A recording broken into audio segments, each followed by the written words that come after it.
So it is a real phenomenon. But when you dig into the data, when you dig into studies, you realize that the picture is not as bleak, nowhere near as bleak as conventionally assumed. And in fact, there is one little thing that makes a huge difference. Let me share some of their results. In this particular study, they accumulated across multiple studies and were able to give you an estimate of how big is the effect. How big is the effect of when more people are present, you don't help?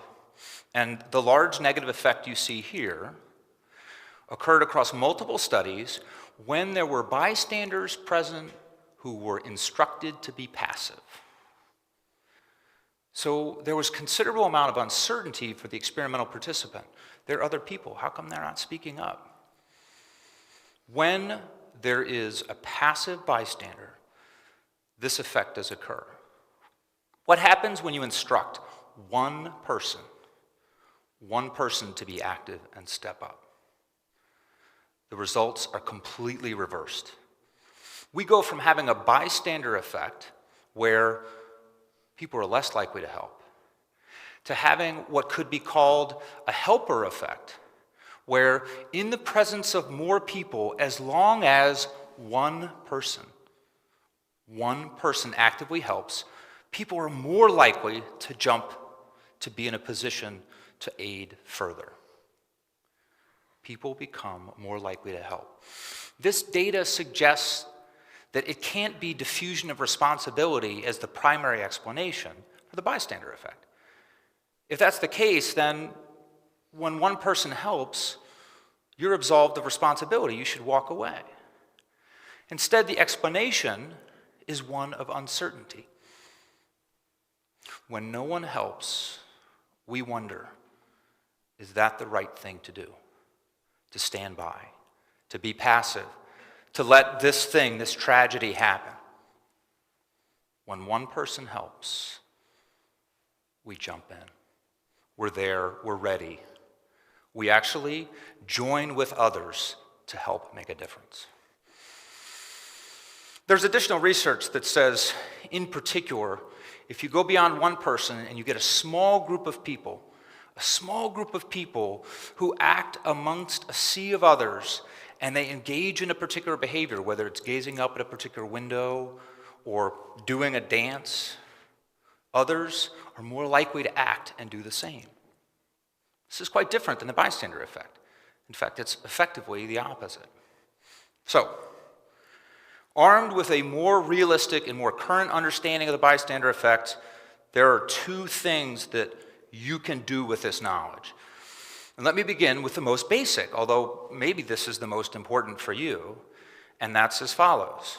What do you do if you're in a crowd and you need help? When you need help, your job is not to get anyone to help. Your job is to get one person to help. And if you can get one person to help, other people will follow. Now, how do you do that? If you're in an audience and you know someone's name, you can call that person out. In another situation, you may not know, and you may literally have to find a way to single someone out. So, for example, in an audience like this, it would be very difficult, I think, to convince someone to come up and be on camera and be on stage.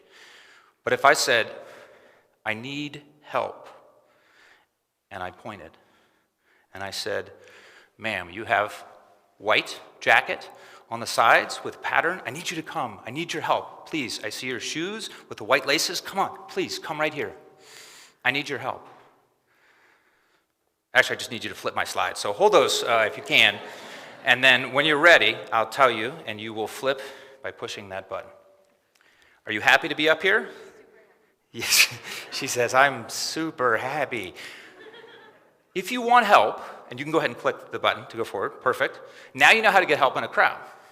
All you need is one person. Were I to call someone else up now, people would be more willing and likely to come. So we can use this in all aspects of our life. We can use it to get help in a crowd. We can use it to get help as a volunteer if you're. So that's the first piece of advice, the first idea we're spreading with your new knowledge of the bystander effect.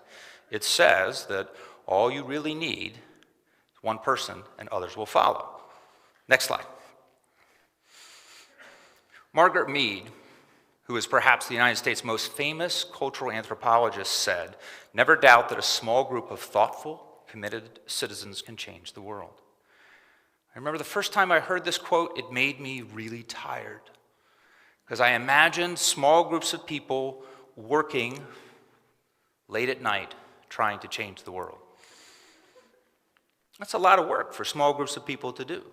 Whether you're building bridges in Peru, whether you're working with your pastor and a small group of committed citizens within your church to help a hurting community, it's a lot for a small group of people to do. But if we take what we know about the bystander effect seriously now, I think we understand the idea that it's not really about that small group getting everything done. It's about that small group becoming the catalyst for others to follow. You can click to the next slide. If we think about what happened in the 60s with Martin Luther King, we have a tendency to elevate the Reverend Martin Luther King and say, look what he did. And the reality is that he did not do it alone. He had groups of people that he locked hands with and arms with, and they marched together. And when they marched, others followed. You turn to the next slide. More recently, we've seen in Tunisia in the revolution that's perhaps the most successful example of an Arab Spring revolution where we now have a budding democracy, not one person, but small groups of youths, young people, like the college students in this room, who came together and decided that they would go to the streets and they would protest against their government. And when small groups of young people went to the streets, others followed. There was a movement born from the commitment of small groups of people, and there were others to follow. I remember in my own life thinking a little bit about how nervous, how uncertain we are to reach out and help. I was in an airport once, and the guy next to me had fallen asleep. He looked far different than me in so many ways.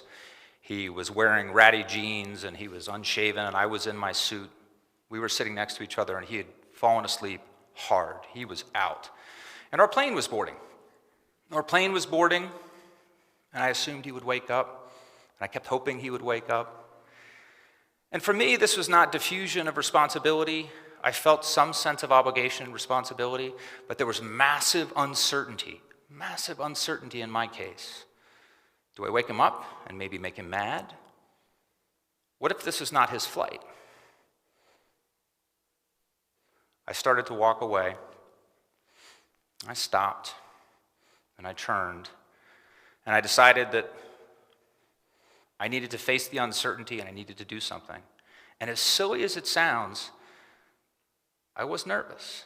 And I reached out and I touched his shoulder, and I said, Sir, the plane's getting ready to leave. And he opened his eyes, and I was still uncertain, and I was nervous. And he looked up at me, and he said, "Thank you so much. I was on a spiritual retreat, and I was up all night praying, and I just couldn't stay awake." And we boarded the flight together, shoulder to shoulder, and I thought, this was just one of those little things. But I was afraid. I was uncertain. How many other times are we uncertain? Are we afraid for things that are more important, more worrisome, more troubling than tapping someone on the shoulder? I committed that day to think, I need to stop sitting in uncertainty, and I need to do something. I have a question for you, and I'm going to end on this. You can go ahead and click. Now that you know that the bystander effect is not what is in your textbooks, now that you know that you're not in danger in a crowd, or that a parade or a march is a place where who knows what's going to happen, now that you know that other people will follow if you get a group of people who are committed, excited, and work hard, I want to know, where are you going to lead others to change the world, to do service? What are you going to do to make a difference? Thank you.